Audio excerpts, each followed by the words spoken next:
We Happy Few is not a bad game. In fact, it's pretty good. It's not incredible, not even necessarily that special, but it's pretty good. It's just a shame then that I can't say that in full confidence because most of my dislike towards We Happy Few is that it runs like total toss. Seriously, the performance of this game alone is enough of a reason for me to not recommend you getting this game at all. I got this on Steam and no matter what I tweaked in the options or what graphics settings I went with, most of the time the game skimmed heavily between 60 FPS to as low as 10 FPS all the damn time with no consistency. You can say this is my PC's problem, and yeah, I thought so too, until I remembered firstly that I was playing Far Cry 5 in high to ultra graphics settings with practically no frame drops at 60, and then tested out Doom at high to ultra graphics on my PC just to double check, and once again, it ran as smooth as butter no matter what the situation was on screen. So then I went with the lowest possible graphics settings and resolution out of curiosity, and wouldn't you know, the game still ran like shit. So then I figured I'd go with a slightly higher graphics setting just to make it look a bit nicer if it wasn't going to make any difference to the frame rate. Now I know a lot of you are going to think I'm being far too unfair since I'm comparing two AAA big budget games to an indie project funded via Kickstarter, but what the biggest kick in the nuts is with We Happy Few is that it not only went through an early access phase that could have addressed these issues,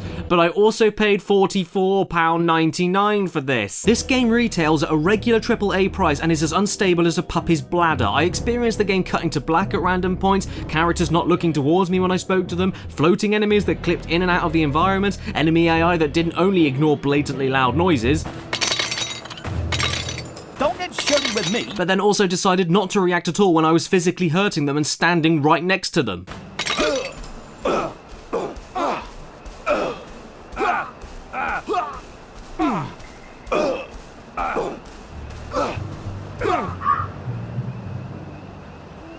And these examples aren't even all of what I experienced. In fact, I have a few more bits of nonsense to show off at the very end of this video that I managed to capture. But yeah, 45 quid for this? You must be bloody joking. Anyway, this is a game review after all, not a museum of disfigured code, so what is We Happy Few trying to do anyway? Spoilers, alright, okay, nice. Well, what you have here is an open world procedurally generated game that feels like a mix of many different games of the past few years, and as a concept, I loved it in many areas. It feels like 3D Fallout with the exploration, lockpicking and finding books to increase your base stats. It feels like Bioshock with item crafting, searching every cabinet and looting everything in singular button presses, the face-to-face combat with insane people, and of course the visual style. And it even sometimes feels like Thief with the stealthier aspects like knocking out and hiding bodies in first person during theft missions, and the dark, dank and depraved city atmosphere. It's got a really cool day and night cycle and survival elements like hunger, thirst and tiredness to keep up, which I personally didn't mind at all, but I hear it has been fixed majorly since its early access days. Not only do these things match the starving city aesthetic perfectly, but it's more than just a balancing act of different stamina meters just to waste your time, since they not only last quite a long time before needing to top up again, but also provide extra benefits depending on how much you eat, drink and sleep,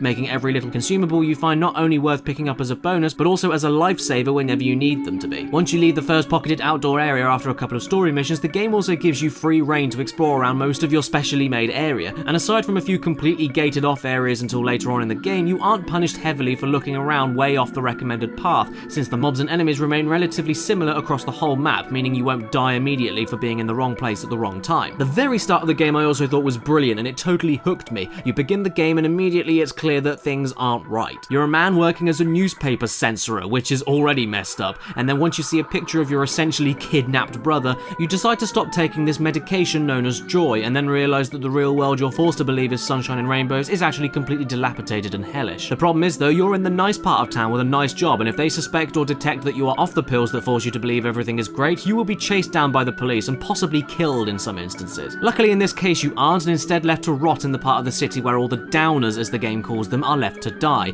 And at this point you have moments of reading about specific characters who you then meet face to face later on in a worse state than you can imagine, along with other visual storytelling that mixes into the gameplay swimmingly. The game is never crystal clear with the plot and the world that has been created, and you find out bits and pieces that eventually depict an England completely ravaged after the events of World War II that genuinely made me feel uncomfortable because of the stuff that people were saying to me, and the way that some people said they didn't want to remember about particular things they were complicit in doing years ago that you don't discover until later. And well, you know that bit in Bioshock 2 where you discover that the little sisters are actually seeing a complete heaven compared to what the world is actually like in Bioshock due to the adults that are doping them? Yeah, it's kind of like that, but here it's a bit more literal, and this melts into the other really cool mechanic based around taking the joy medicine to try and fit in with the nicer end of town. Not only are the waving, walking hands popping into the screen an incredible touch whenever you take the medicine, and not only does it change everything you see in the world to make revisiting some of the same areas totally different and interesting, but you can experience temporary stat boosts like strength and speed, and of course stop the higher end of town being suspicious of you for the stealth, But on the other hand, you can also go through withdrawal if you don't keep taking it, making you weaker and making other people suspicious of you, and then also potentially overdose if you take too much of the joy, which isn't very good at all. So picking as and when you should be taking it and for what missions it is most suitable without going crazy overpowered on it, I thought was a really cool idea. It manages to fit into the theme of the messed up story and how the country has held the best parts of the town to ransom by forcing everyone to torture themselves on medicine in order to pretend nothing went wrong in the past, but also shows off the worst of addictive pill taking in an extremely brutal way, and why, despite needing it for the sake of the game mechanics on occasion,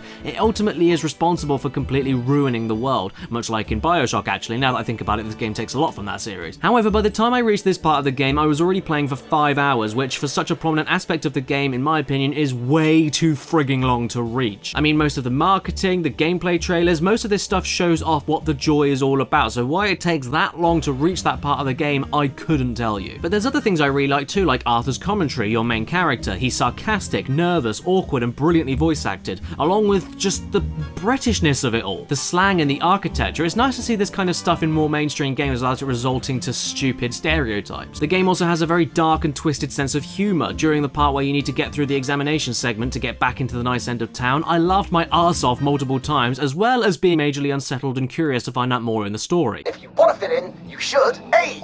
Say hello to everyone you meet, like I do. B. Visit people's houses, whether they're there or not. C. The eyes! The eyes! If you realise you're wearing rags, should you A. Pop a joy? B. Put on proper clothes for God's sake? And why not pop a joy? C. Why does everything have eyes? And when I got my first game over and saw the newspapers talking about Arthur's holiday, frightening, yet pretty damn funny. It was nice of the game itself to give you a chance to auto-craft a lockpick or jimmy bar if you have the materials for the items, but not any of the items themselves in your inventory, saving you loads of time away from the pause menu and sub-menus. And the stuff you can do to lower your suspicion level, like wearing different outfits or staring your terrifying overlords right in the face and telling them what a lovely day it was yet again rather uncomforting, yet pretty unique and funny once again. There you are. Do you remember when we used to swim in the river?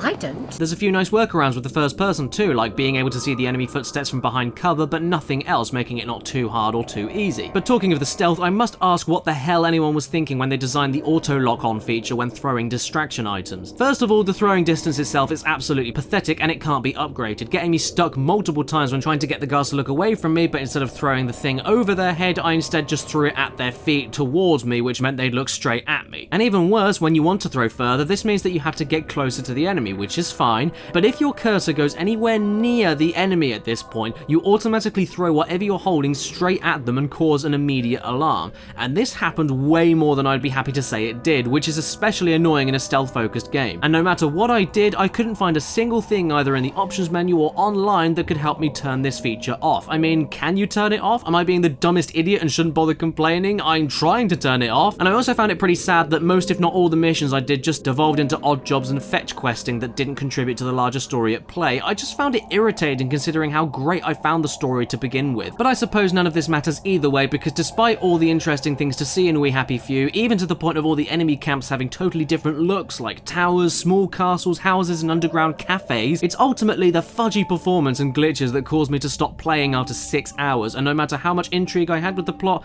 it wasn't enough to keep me in the game. All of this was so damn distracting, and the fact I paid that much money for it in the first place made it worse. Look, I'm even lockpicking a bit of the wood here, and here's a floating tree. And here's me lockpicking the bloody air. The air! And once the game really started getting going with the joy mechanic and all that stuff, I was done. I couldn't stomach the jumpiness and broken nature anymore, and ultimately I feel a little bit ripped off. I have no idea what the game is like on PS4 or anything else, but if you ask me, We Happy Few is certainly not worth the money as it stands, and even if it gets fixed, the gameplay is solid but nothing that special. It has its issues of repetition and weird mechanical problems. My money has already been taken, and I don't feel like I can go back to the game now that my initial impressions were this bad. They can patch it, they can fix it, but here's the thing, it's had a lot of time to get fixed and it's still not fixed, so I'm not interested anymore. I don't know guys, if you have the game and love it, more power to you. It isn't that bad of a game and I hope you're enjoying it. But me personally, there's no way I'm picking it up again, and I find that a huge shame more than anything. If it's your birthday today while watching this video, happy friggin' birthday to you, and please remember to stay beautiful.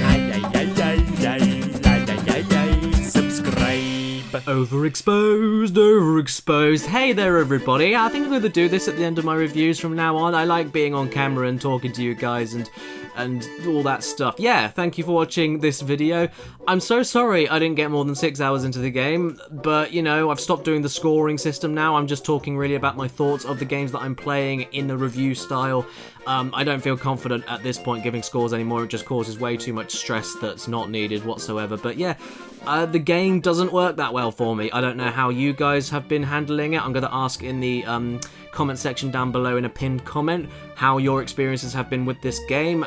For all I know, maybe it is my computer. Maybe I just need to have the most powerful computer in existence. But my point really is that this game is so expensive in the first place, and indie or not, it doesn't work that well. When I can play Doom and Far Cry 5 and all that stuff, absolutely no problems whatsoever on the highest to ultra graphic settings. So I don't know, is it me? Is it you guys as well? Go into the comments below and let me know about that. And of course, as always, special thanks to the top tier Patreon supporters of my channel in the description below. Omama2, Basil, Gamerman, I Have a Portal Gun, Robert Alamsha, Oblivion Rising, William Sanborn, Exopaz, Matthew Hubble, Zakari, Mills Kahide, Binary Code, Kirsten B, QB, Cyberpunk Symphony, Thomas Olsen, Nathan Young, Ellen Rilpley, Joshua Van Hamburg, Jezebel, James Nardiello, also known as The Game Shed on YouTube, Daniel Leon, DC Dungeon Master, Braden Kenny, Mitchell Reed, Jane Ives, and AD Thornton Smith. Thank you so much, every single one of you.